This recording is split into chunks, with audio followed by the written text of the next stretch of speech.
Hi,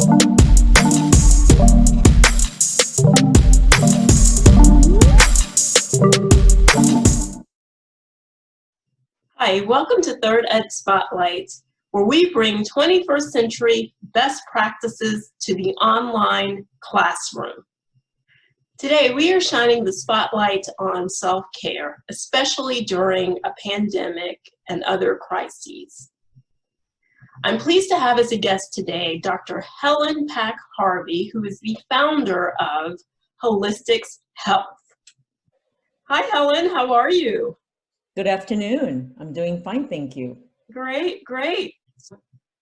You have here, okay, 4 dimensions that you are bringing to light. And if you could just basically unpack these 4 dimensions for us, that would be great. I'm going to start with diet, if it's okay, because I think diet has been kind of in the spotlight. So let me just give you diet, and I think we kind of talked about it through the session, the need to, because you are what you eat, right? Everybody understands that saying. So in order for you to be healthy, you have to put the right stuff into your body. So, and it's beyond what exercise you get or what prescriptions you take. In fact, you can probably prevent some of the prescriptions if you ate all the right things and pursue some of the right behaviors. So for diet, I think key things like avoiding sugar, avoiding processed foods. So did you know, for example, that a 20-ounce bottle of Coca-Cola contains more than 1.5 shot glasses of sugar? And even 1 can of soda a day will increase your chance of getting type 2 diabetes by 22%. So, you know, that's just a fact of that you don't hear from. You're not going to hear that from soda manufacturers, by the way. But there's way too much soda. You notice how soda is cheaper than water when you go to the supermarket. It's like they're always having 4 packs for, buy 3, get 1 free. There's all kinds of promotions on soda, diet and otherwise. Even diet soda has been associated with higher risk of developing type 2 diabetes. So that's a perfect example of a diet tip, is staying away from sugar. Eating more vegetables. For example, let me give you another one. So you know that fewer than 1/3 of Americans eat more than 3 servings of fruit and vegetables per day. So I did not know that. Wow. Yeah, that's very, very minimal. So for disease prevention, you got to make veggies and fruits the mainstay of your meals. So I don't know if you've heard of the term condimeat, not condiment like, ketchup and mustard, but meat should be like the side dish, condimeat, and bulk of your plate should be vegetables, and then you can have a little bit of fruit on the side. I mean, you don't typically eat fruit for dinner, so it should be vegetables, vegetables, vegetables. So, and that could be cooked vegetables, that could be salad and raw vegetables. If you don't like to eat so many vegetables, then put them in a shake. Like I said, if I got my stimulus check, maybe I'll go out and buy an inexpensive blender, get some kale and some, they're prepackaged. They come prepackaged at Walmart, and maybe some berries that are from a frozen food aisle, and put it all together. If you don't like that much vegetables, you can always drink it. Put spinach in there, put some celery in there, put some cucumber in there. You'd be surprised how you can get to 5 servings, like without much effort. So those are some of the simple diet tips. It doesn't require a lot of cooking, and it doesn't require much money. It's just reallocating some of your grocery dollars and a little bit of planning. But like I said, if you're lazy like me, just do the shake. I do a shake every day. I throw everything in and I don't have to worry about it. So that's an example of a diet tip. Let me share a couple of sleep tips. So very, very simple. So, one of the worst things that they said that worst things for humanity was the invention of the light bulb. You know why? Because back then, when we didn't have electricity, we always slept in the dark. And that was the best thing for our system, because it allowed our body to basically settle down and produce melatonin, which our body needs to recover and repair not only our brain, but our body. So when we wake up the next morning, to sunlight, not to some fake alarm clock or some weird light, to sunlight, we're ready, restored, recharged, and ready to go. So that's the way people slept, right? By candlelight, it gets dark, they turn it off, they go. Now we have electricity, we've got LED, we've got lights everywhere. So one of the simplest things you can do is just sleep in the dark, and do not use night lights. I used to do that when I had little kids, and we got rid of all the night lights. So very simple. Also, now it's a great time, since we're in winter, to keep your room temperature cool. I know you may be really cold, but actually your body goes into deep sleep when your body temperature gets lower. So you want your room temperature to be cool, somewhere lower than 72 degrees. I keep mine at 64. Oh, wow. And I put under the blanket. Yep. Right. Get under a nice big blanket. But then my body temperature drops, and then you fall into deep sleep. So another quick sleep tip is, do not snack before bedtime. I mean, finish eating 3 hours before. That rise in blood sugar is gonna delay your body from going into deep sleep. So I think a scoop of ice cream before bed is not a good idea. Maybe a little bit of honey with tea, chamomile tea, but again, you want to pretty much have an empty stomach when you go to sleep.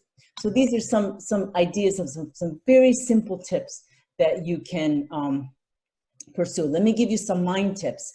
So everybody's anxious and stressed out, right? So one of the things that particularly women, and you would appreciate this, we don't know how to say no, right? So we say yes to everything. Yes, we'll help our moms and our dads, and then we got to support the kids and the neighbors. And so, you know, we have to say no, because we're going to experience stress, burnout, and depression. Don't say maybe, don't say I'm not sure, just say no, and commit that time to something else that's really important for you. And the other thing about a stress tip is, make sure you take time to disconnect. We're connected all the time. I have like 5 devices here. It's ludicrous.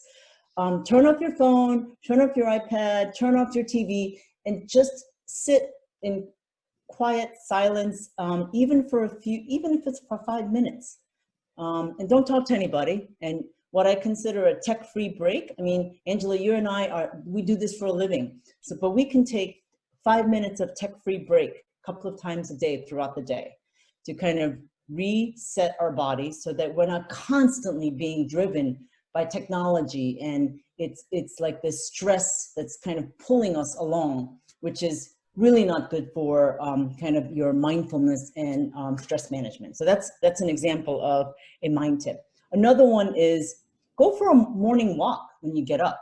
You know, exercise stimulates your body to kind of release endorphins to get you going. The sunlight exposure, again, sets your circadian rhythm, so your body knows, hey, it's morning. So you get energy, and then at night, when your circadian rhythms should be telling you it's night, then you get tired and go to sleep. So we don't want to be staying up all hours of the night. So get sunlight and take time off. If you have, I have a lot of tips on mindfulness, 5-minute meditation tricks and techniques. If you're not a big into meditation and mindfulness kind of exercises, very simple things that you can do that will cost you nothing but a few minutes of your time. So that's just a couple of tips on mindfulness and mind. And then I'm gonna talk a little bit about exercise. I'll give you a few of the tips. So as I mentioned, walking is the best thing, and it's free. You just need a pair of sneakers and some warm clothing in the winter. But you know, I like the winter weather. It's cool, because when it gets in the summer, it's kind of hard to walk unless you get out really early in the morning. You can do resistance training at home. There's a ton of YouTube videos. It doesn't require you to buy anything. No equipment, no exercise classes, and there's just so much information available online that if you commit yourself to just maybe 30 minutes, even twice a week, if you don't want to do all those other things, then just walk and social distance with your friend or family member, and walk around the neighborhood, in the backyard, anywhere you want to walk. So, but there's a lot of evidence that, you know, that kind of regular exercise is really important, critical for our health, and also prevents chronic conditions. Also, this is something you and I have to be extremely mindful of, because we do this too much is sitting. So, you know, you heard the term sitting is the new smoking, right? Yeah, being sedentary, yeah. Oh, terrible. But what do you think, what does technology enable us to do? To sit. It's not enabling me to run a marathon, that's for sure. So sitting has been implicated in conditions like cancer, heart disease, and diabetes. There have been studies that have shown that sitting for 8 hours a day is associated with a 90% increased risk of type 2 diabetes. So that's a scary statistic for someone like me, because what am I doing right now? I'm sitting here talking to you. So, you know, if you are in a sedentary job, which you and I are, get up every hour for 5 minutes, walk around, make yourself a cup of tea, or go check the mail, go walk the dog. I think it's really important that we incorporate some of these very simple habits. It doesn't cost you anything. You just have to put a little timer. I know, you know, we get kind of carried away with our day, and I'll be sitting here for 3 hours and my feet are practically asleep by then. So we really have to be mindful that I have to put a reminder to myself, hey, I got to get up. Let me at least like make a cup of coffee or something. So these are simple tips: walking, you know, getting your exercise, core train, resistance training, swimming, whatever it is, just a couple of times a week to get started. Do it with a friend, you know, get social, because it'll help you, it'll motivate you. And you don't have to join expensive online classes and all that stuff. You don't have to buy expensive equipment. There's a lot out there. You don't need any of those things. I have a treadmill that I bought in 2003, and it's still in fantastic condition. It's almost 20 years old, and I use it almost every day when the weather is kind of foul. So very simple things you can do that I think will create habits that are really healthy and make you feel good. So those are some of the tips around those 4 elements.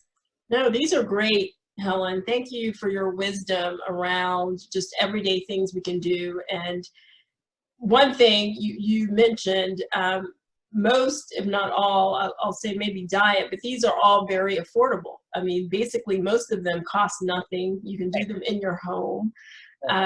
You know, I meditate every morning. I have weights. These are just things you can do. And I think for most people, it's just getting in the habits, starting small, going back to those incremental steps that you talked about, and just getting in a routine of doing these things that really can add to your life, add to your health over time. And these are great.